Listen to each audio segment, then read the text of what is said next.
انسان کے دل کو جب کوئی چیز اچھی لگتی ہے، اس سے ایک تعلق ہوتا ہے، تو اس کیفیت کا نام رغبت ہے کہ میرے دل میں فلاں چیز کی میرے دل میں فلاں چیز کی رغبت پیدا جب یہ رغبت اور مضبوط ہوتی ہے تو پھر اس کیفیت کو طلب کہتے ہیں کہ میرے دل میں فلاں چیز کی طلب پیدا ہوگی۔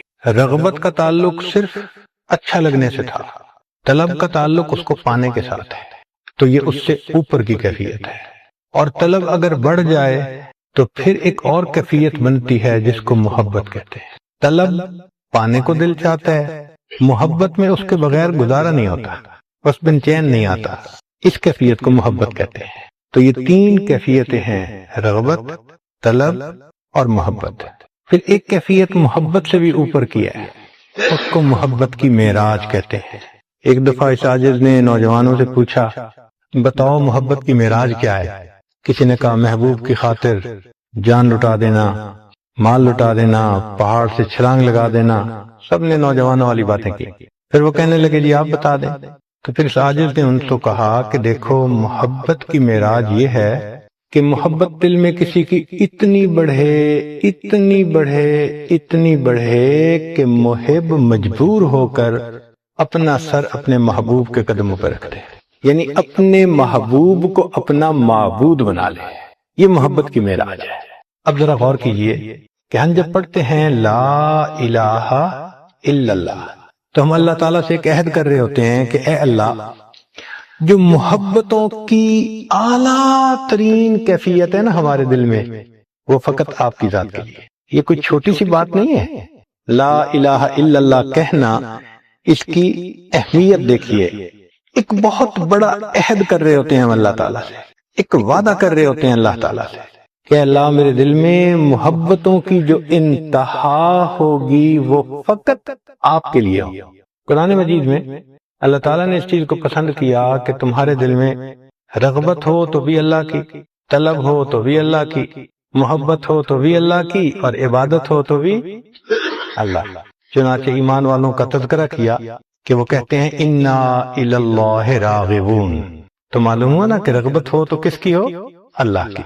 پھر طلب آئی تو قرآن مجید میں اللہ تعالیٰ فرماتے ہیں کہ جو اللہ کے سوا کسی اور کو مطلوب بناتے ہیں، ضعف الطالب والمطلوب، یہ طلب کرنے والا اور جس کو طلب کیا جا رہا ہے یہ دونوں بہت ضعیف ہیں۔ اس کا مطلب ہے طلب ہو تو کس کی ہو؟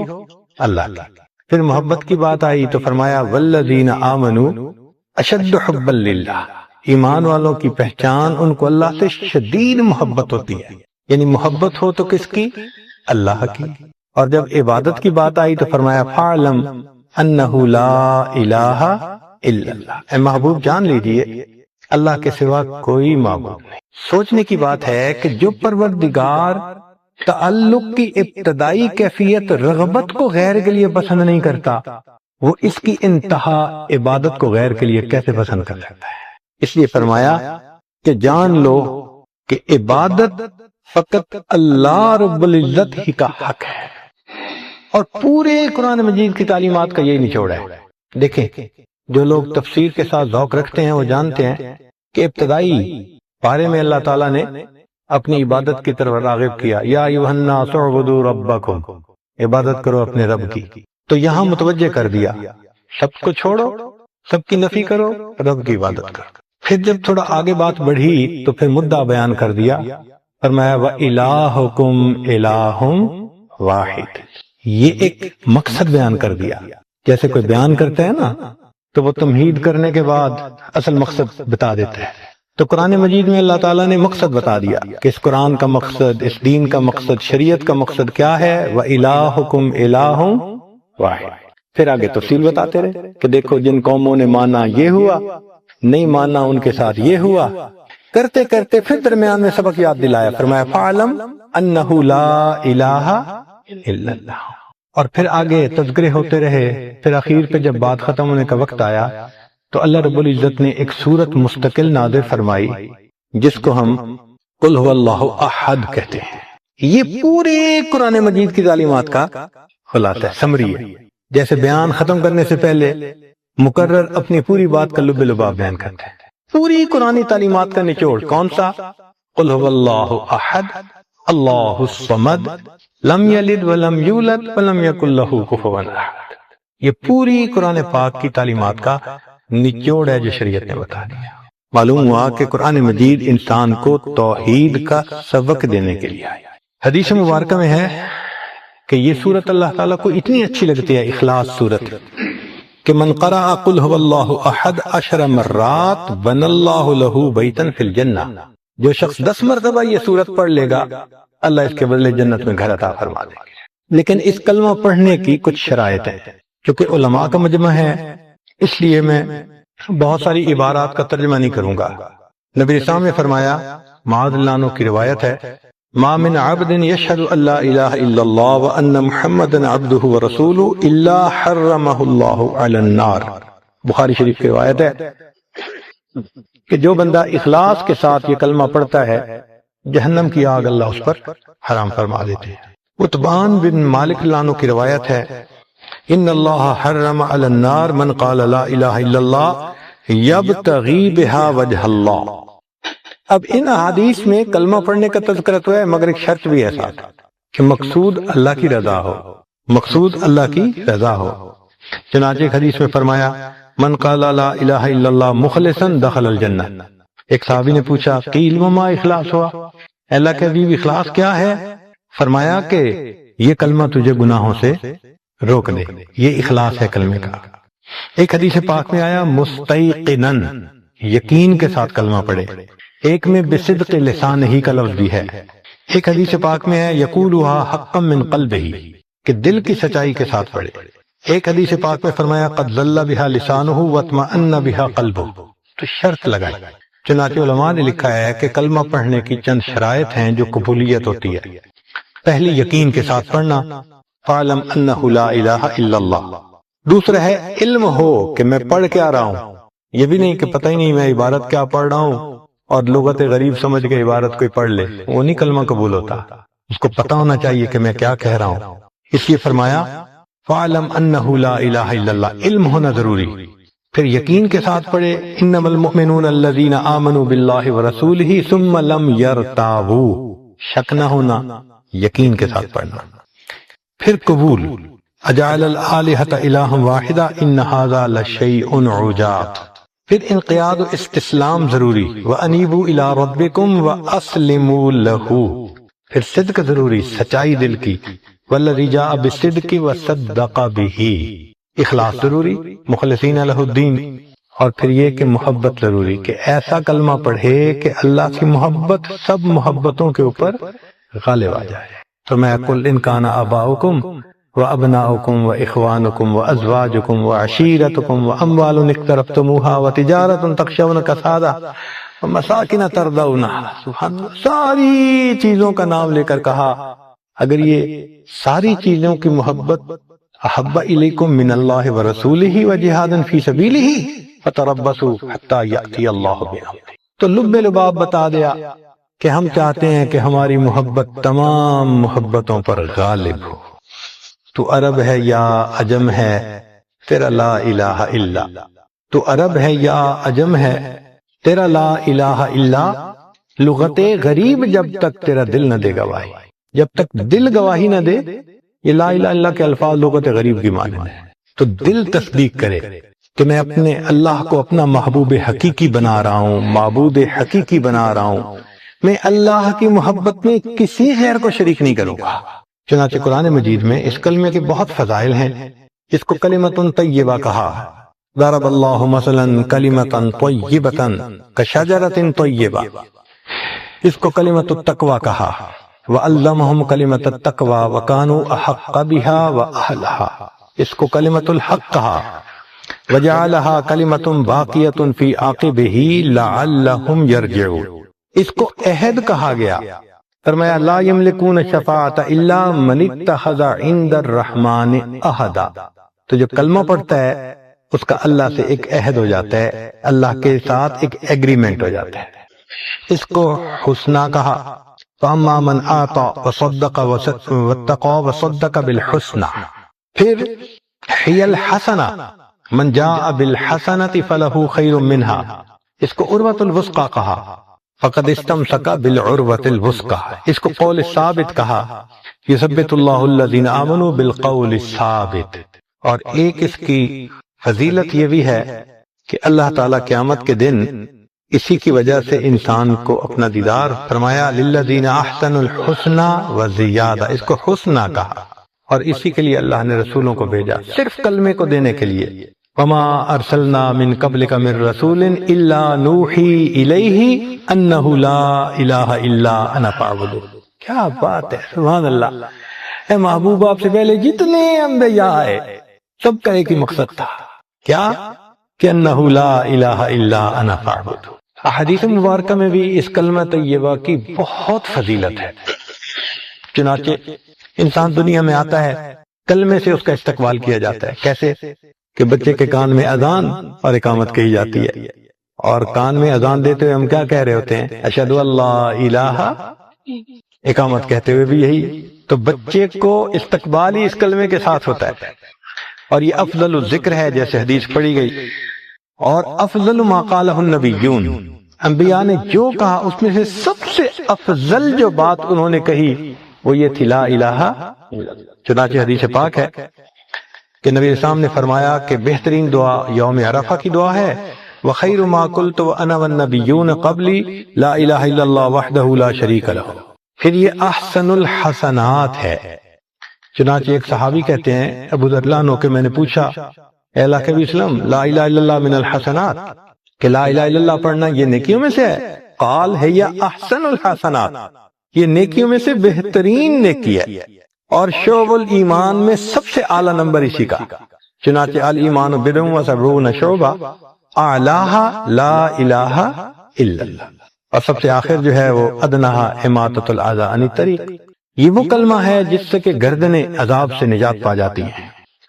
چنانچہ نبی علیہ الصلوۃ والسلام نے فرمایا کہ جس نے یہ کلمہ پڑھا فی یوم 100 مرہ فکأنما اعتق 10 رقاب من ولد اسماعیل، اسماعیل علیہ السلام کی اولاد میں سے 10 غلاموں کو آزاد کرنے کا اس کو ثواب عطا کر دیا، اور اس کے پڑھنے سے ایمان ریفریش ہو جاتا ہے۔ نبی صاحب نے فرمایا جددوا ایمانکم، پوچھا کیف نجدد ایماننا، فرمایا قال قولوا لا الہ الا اللہ، اس سے ایمان کی تجدید ہو جاتی ہے۔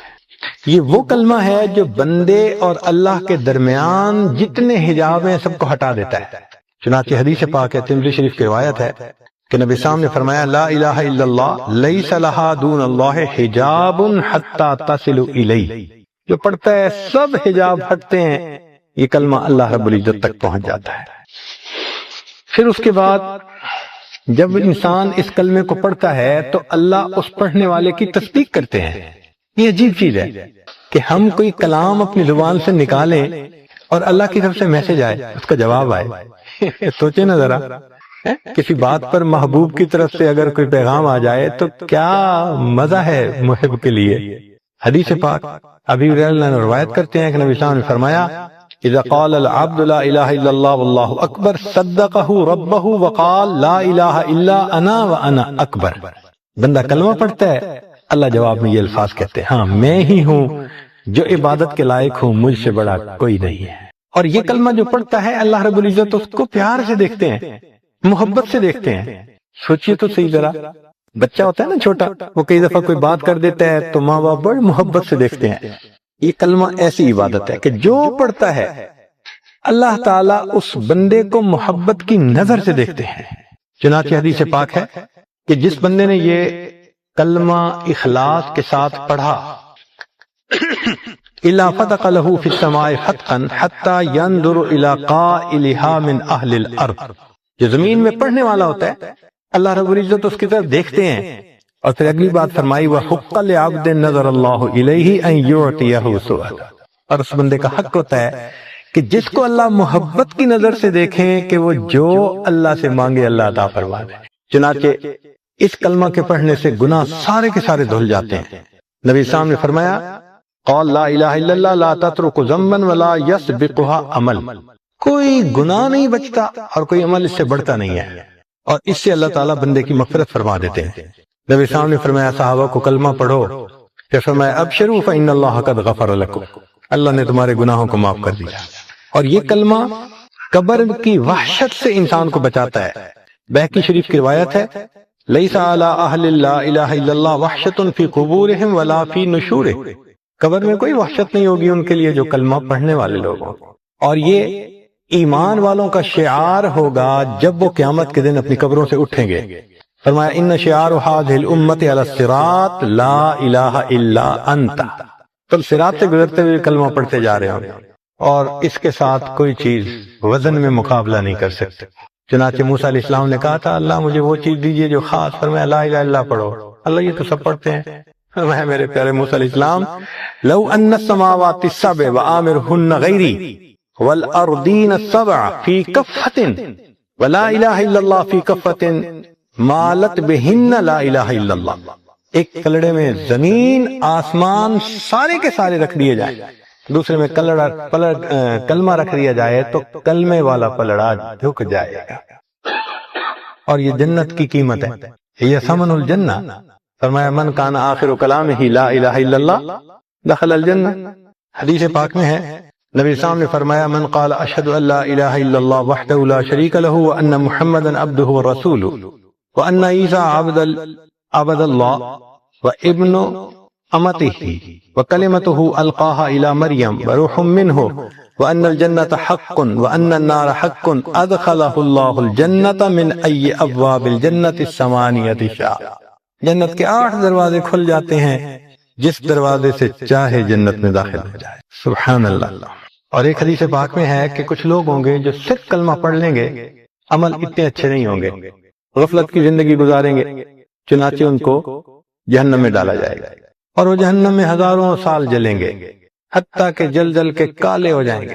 پھر جب اللہ تعالیٰ چاہیں گے تو اللہ تعالیٰ ان کلمہ پڑھنے والوں کے اور جو مشرکین ہوں گے ان کے درمیان کی آگ کو اس وقت ٹرانسپیرنٹ کر دیں گے قدرت سے، تو مشرک ان کو دیکھیں گے تو مشرک کہیں گے کہ ہاں ہم تو لات اور عزا کی عبادت کرتے تھے، ہم تو جل رہے ہیں اور تم تو اللہ کی عبادت کرنے والے۔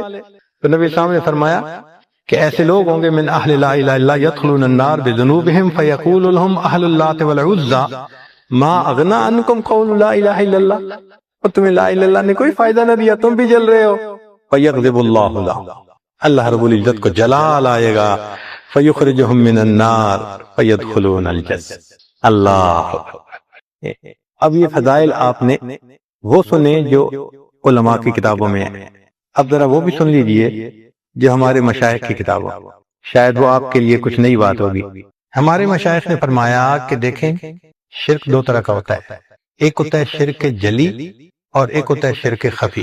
شرک جلی تو یہ ہے بت کی پوجا کرنا، قبر کو سجدے کرنا، درخت کی پوجا کرنا، جیسے ہندو اور غیر لوگ کرتے ہیں، اللہ کے ساتھ شریک بناتے ہیں، یہ شرک جلی کہلاتا ہے، یہ بھی حرام ہے۔ اور ایک ہے شرک خفی، وہ کیا ہے کہ اللہ کی حکم کو چھوڑ کر نفس کی چاہت پہ چلنا، یہ نفس کی پوجا ہے، یہ اللہ کی پوجا نہیں ہے۔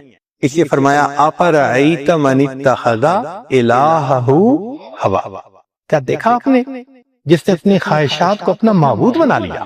تو یہ بھی شرک خفی ہے، اور اس سے بھی بچنا اتنا ضروری جتنا بچنا شرک جلی سے ضروری ہے۔ نقش پرستی، زن پرستی، زر پرستی، سب کی سب بت پرستی کی اقسام ہیں، خدا پرستی کوئی اور چیز ہے۔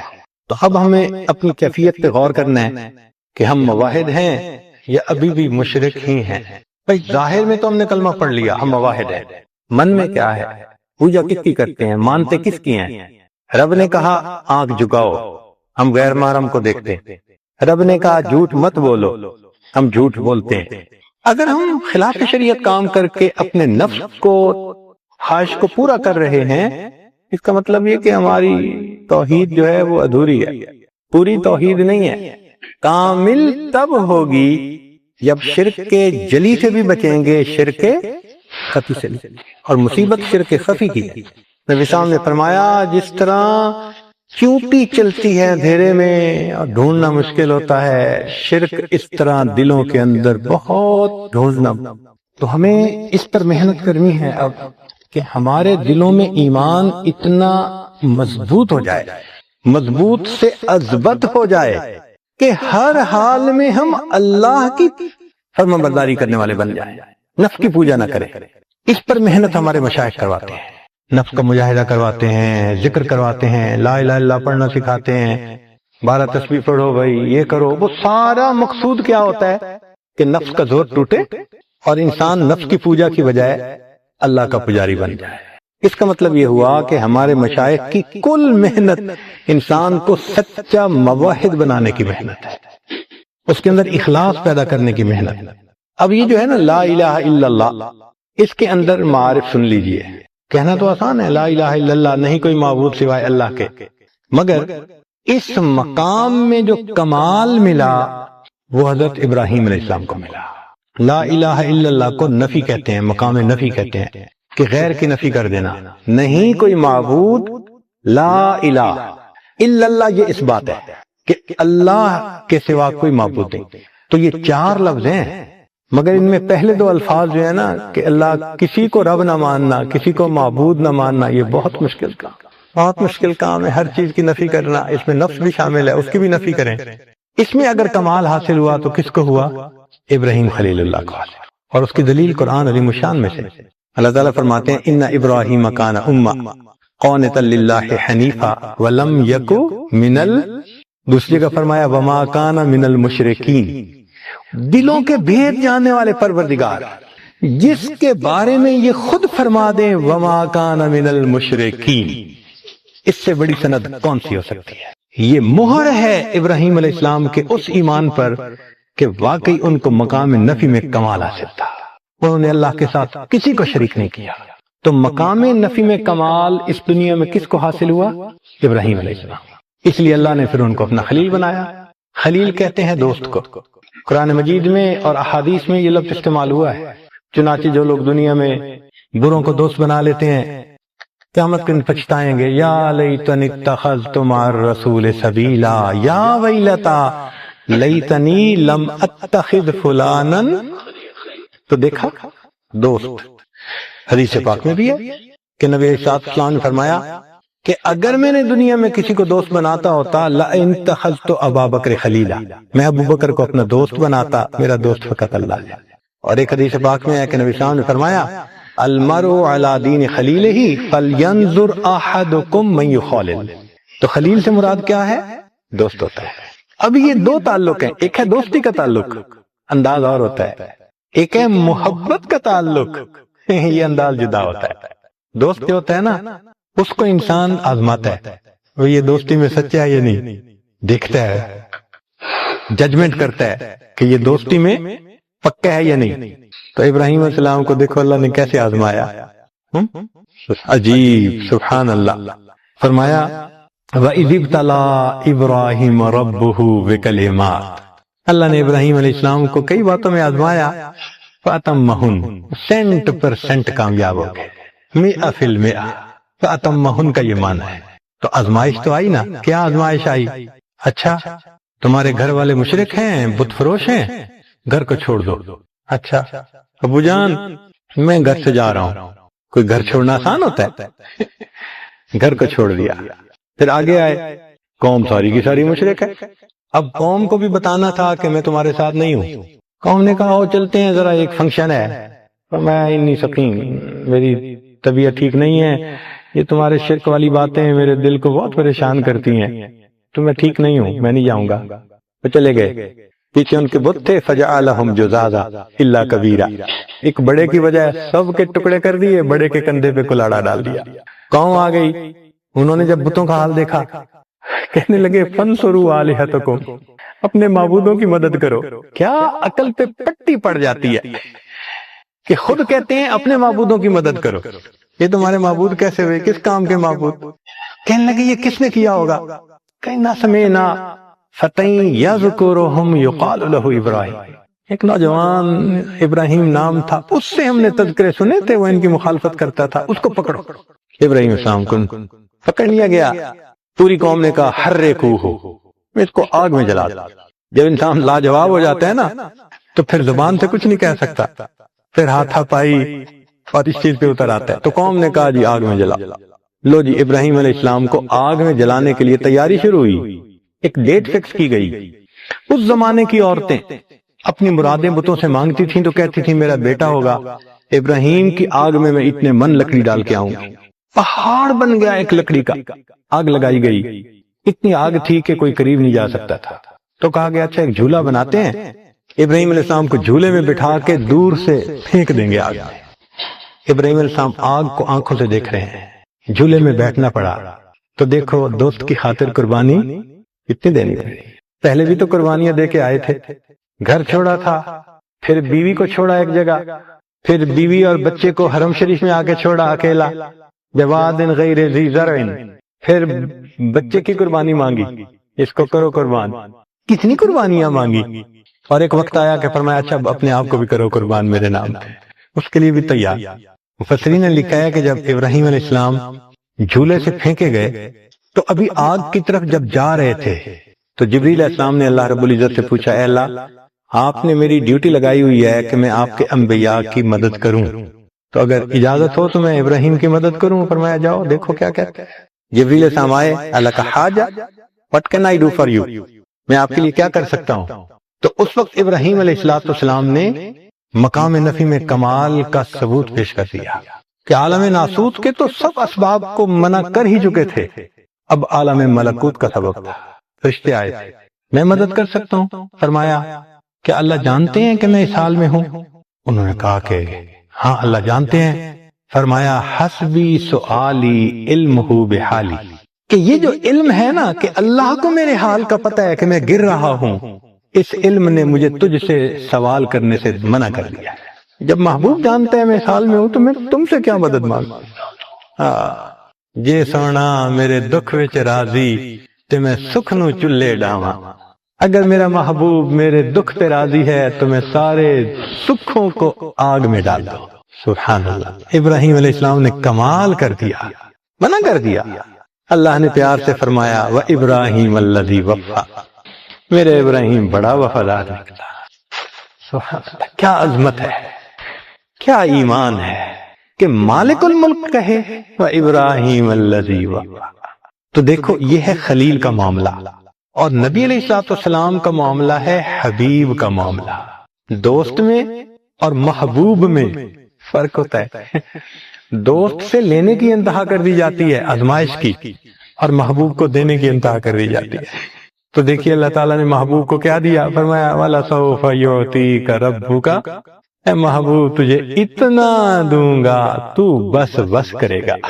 فترضیٰ کا یہ مفہوم ہے کہ تو بس بس کرے گا، اتنا دوں گا تجھے، ادھر دینے کی انتہا اور ادھر لینے کی انتہا۔ چنانچہ خلیل اور حبیب ان کے درمیان ذرا حساب دیکھ لیجئے کہ اللہ رب العزت نے خلیل کو انسانوں کا امام بنایا، فرمایا انی جاعلک للناس اماما، تو خلیل کیا بنے؟ انسانوں کے امام بنے، اور جو حبیب تھے ان کو انبیاء کا امام بنایا۔ وہ محبوب تھے نا، ادھر معاملہ ہی کچھ اور تھا۔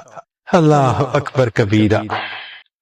اپنے خلیل کے لیے فرمایا وَكَذَلِكَ نُرِي إِبْرَاهِيمَ مَلَكُوتُ السَّمَاوَاتِ وَالْأَرْضِ، تو ابراہیم علیہ السلام کو اللہ نے کیا دکھایا؟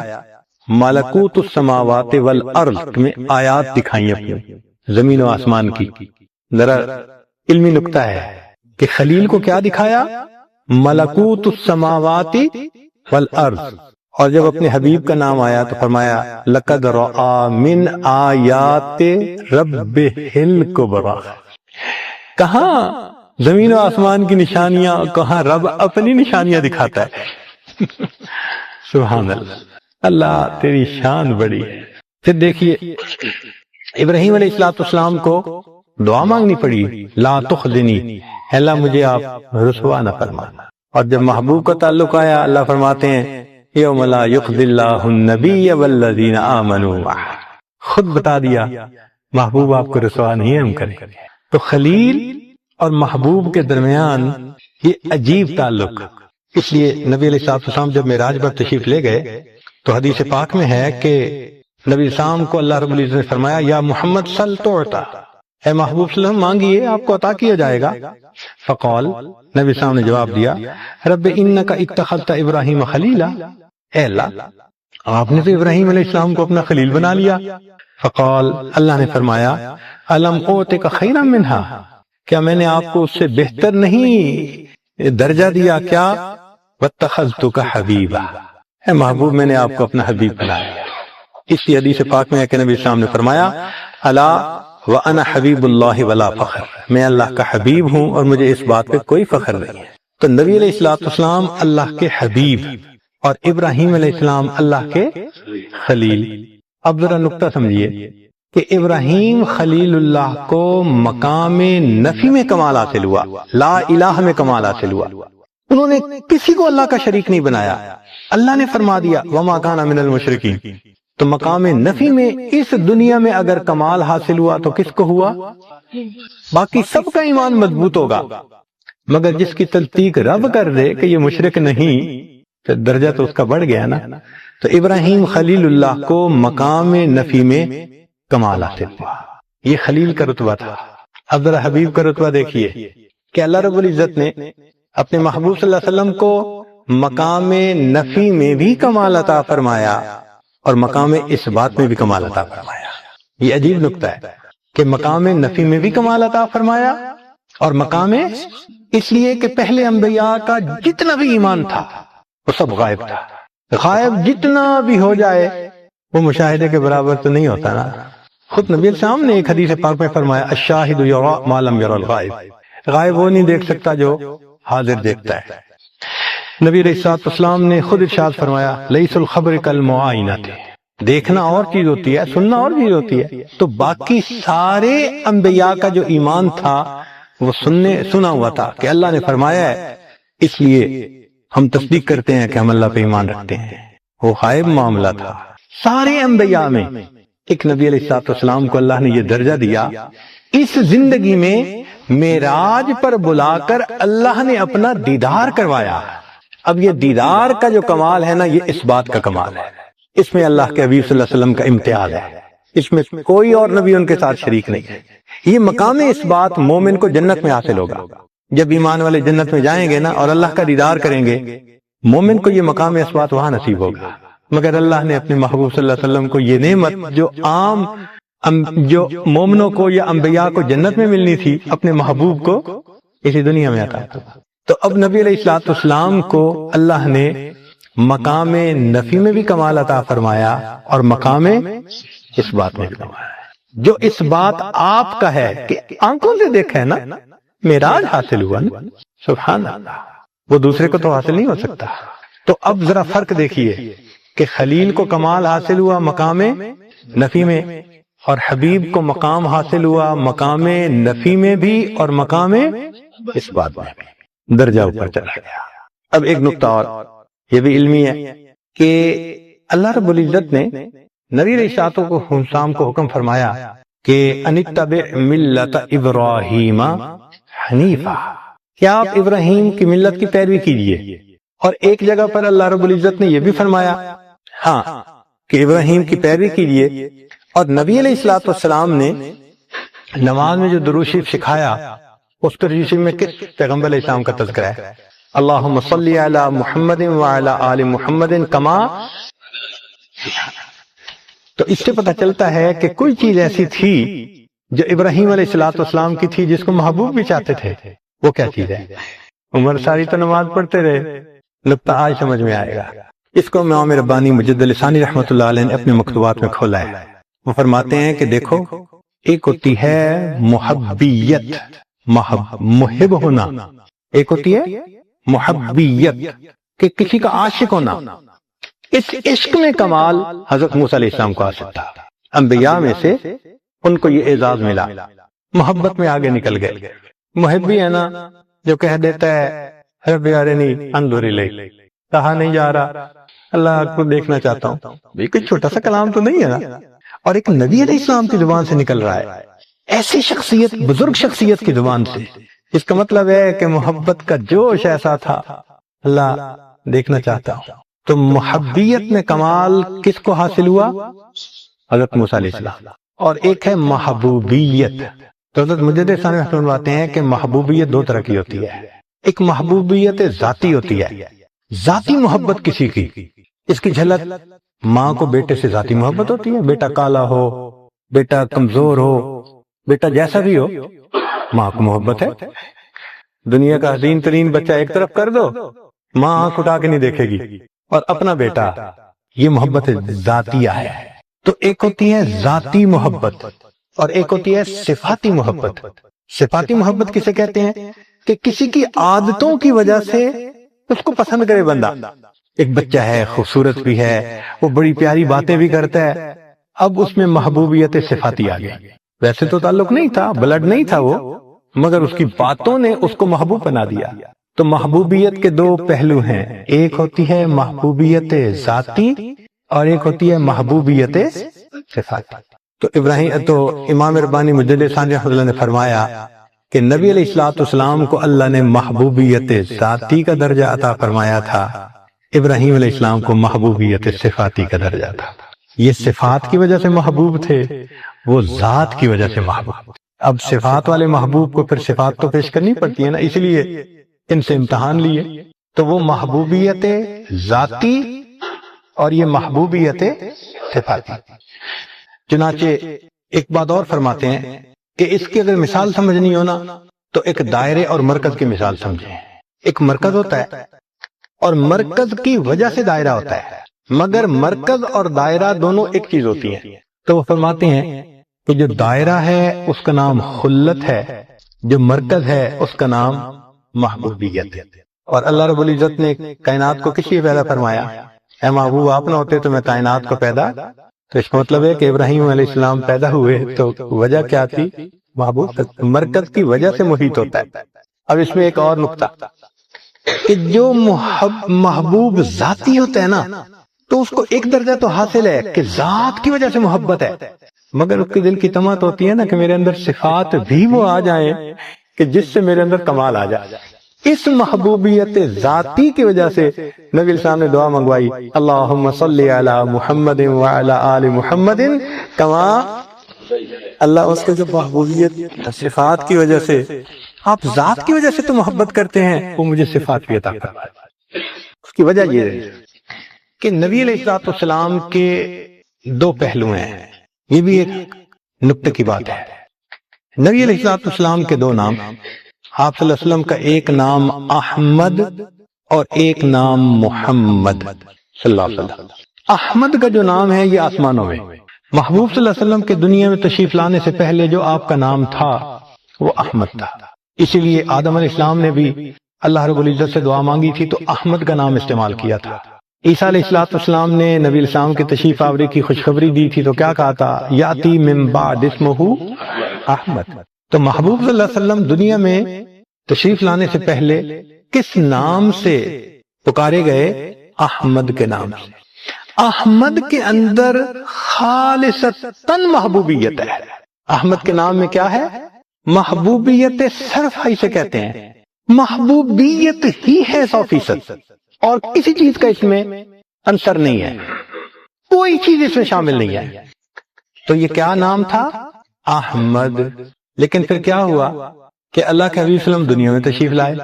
اب دنیا میں محبوبیت تو تھی مگر انہوں نے اللہ کا دین پہنچایا، اللہ کی عبادت کی، تو محبوب کو بھی تو پھر محبت ہو جاتی ہے نا. تو دنیا میں محبوب صلی اللہ علیہ وسلم نے جو اللہ کی عبادت کی، اللہ کے دین کو پہنچایا، تو اس میں محبیت کا بھی ایک جھلک آ گئی. اللہ کے بندے بھی تو تھے نا. تو احمد میں صرف محبوبیت تھی، اور جب اس دنیا میں آئے تو اس محبوبیت میں محبیت کی بھی تھوڑی سی جھلک آ گئی، اس لیے اللہ نے ان کا نام محمد بنوا دیا. اے میرے محبوب آپ کا نام محمد ہے یا. اور پھر جب اس دنیا سے وفات پائی تو وہ جو محبیت والی چیز تھی وہ تو دنیا تک رہ گئی کہ عبادت ختم. اب قیامت کے دن پھر ان کو کس نام سے پکارا جائے گا؟ محبوبیت کا. اس لیے مقام محمود عطا ہوگا. حدیث پاک میں ہے اس امت کا ایک بندہ، فرشتے اس کو جہنم کی طرف لے رہے ہیں، آج اسلام کہیں گے یا احمد یا احمد. تو قیامت کے میدان میں احمد کے نام سے پکارا جائے گا. کیوں؟ وہ محبوبیت ذاتی کا مقام، وہ مقام بلند ہے. تو یوں سمجھیے کہ ایک خلت کا مقام ہے، اس کے اوپر محمدیت والا مقام ہے، اس سے اوپر احمدیت والا مقام ہے. اور اللہ نے آپ صلی اللہ علیہ وسلم کو یہ دونوں مقام عطا فرمائے. اس وجہ سے اللہ کے حبیب صلی اللہ علیہ وسلم محبوبیت ذاتی، محبوب ہیں اللہ رب العزت۔ اب ذرا غور کیجئے، پھر واپس آتے ہیں کہ لا الہ الا اللہ، تو لا الہ میں کمال کس کو حاصل ہوا؟ ابراہیم علیہ السلام کو، مقام نفی کا کمال۔ اور لا الہ اور الا اللہ دونوں میں کمال کس کو حاصل ہوا؟ نبی علیہ السلام کو کمال حاصل۔ اب اگلی بات سنیے کہ یہ جو کلمہ ہے نا، لا الہ الا اللہ محمد الرسول اللہ، ہمارے مشائخ نے فرمایا کہ اس میں ساری معرفت موجود ہے۔ وہ کیسے؟ کہ لا الہ یہ طریقت ہے، لا الہ یعنی شرک سے بچنا، اپنے نفس کو توڑنا، اس کو نفس مطمئنہ بنانا، اللہ کے سامنے جھکانا۔ تو لا الہ کیا ہے؟ یہ طریقت ہے، اور الا اللہ یہ حقیقت ہے۔ الا اللہ کیا ہے؟ اور محمد الرسول اللہ یہ شریعت ہے۔ ایک کلمے کے اندر تینوں معرفتیں اللہ نے۔ آپ سوچئے یہ کیا کلمہ ہے کہ جس کو اللہ نے ہمیں پڑھنے کی توفیق عطا فرمائی۔ اللہ اکبر کبیرہ۔ اس لیے کہنے والے نے عجیب بات کہی، خودی کا سر نہاں لا الہ الا اللہ، خودی ہے تیغ فساں، تیغ کہتے ہیں تلوار کو، اور فساں کہتے ہیں اس گرائنڈر کو جس سے تلوار کو تیز کرتے ہیں۔ وہ جو وٹی ہوتی ہے نا جس سے اس کو تیز کرتے ہیں، اس کو فساں کہتے ہیں۔ خودی کا سر نہاں لا الہ الا اللہ، خودی ہے تیغ فساں لا الہ الا اللہ۔ یہ نغمہ فصل گلو لالا کا نہیں پابند، بہار ہو کے خزاں لا الہ الا اللہ۔ یہ قوم اپنے براہیم کی تلاش میں ہے، صنم کدا ہے جہاں لا الہ الا اللہ۔ اگرچہ بت ہیں جماعت کی آستینوں میں، مجھے ہے حکم اذاں لا الہ الا اللہ۔ اکبر، کیا کلمہ ہے، کیا اس کی برکتیں ہیں۔ دعا مانگتے ہیں کہ اللہ رب العزت ہمیں اس کلمے کی حقیقت عطا فرما دے، تاکہ ہمارا مطلوب حقیقی، محبوب حقیقی، معبود حقیقی وہ صرف اللہ رب العزت کی ذات ہو جائے۔ اس لیے تو حضرت خواجہ مجذوب رحمۃ اللہ نے فرمایا تھا، تیرے سوا محبوب حقیقی کوئی نہیں ہے، کوئی نہیں، تیرے سوا مقصود حقیقی کوئی نہیں ہے، کوئی نہیں، تیرے سوا مسجود حقیقی کوئی نہیں ہے، کوئی نہیں، تیرے سوا محبوب حقیقی کوئی نہیں ہے، کوئی نہیں۔ اب تو رہے بس تاد میں آخر، ورد زباں اے میرے الہ، لا الہ الا اللہ، لا الہ الا اللہ۔ یاد میں تیری سب کو بھلا دوں، کوئی نہ مجھ کو یاد رہے، یاد میں تیری سب کو بھلا دوں، کوئی نہ مجھ کو یاد رہے، تجھ پر سب گھر بار لٹا دوں، خانہ دل آباد رہے، سب خوشیوں کو آگ لگا دوں، غم سے تیرے دل شاد رہے، سب کو نظر سے اپنی گرا دوں، تجھ سے فقط فریاد رہے۔ اب تو رہے بستاد میں آخر، ورد زباں اے میرے الہ، لا الہ الا اللہ، لا الہ الا اللہ محمد الرسول۔ وآخر دعوانا ان الحمد للہ رب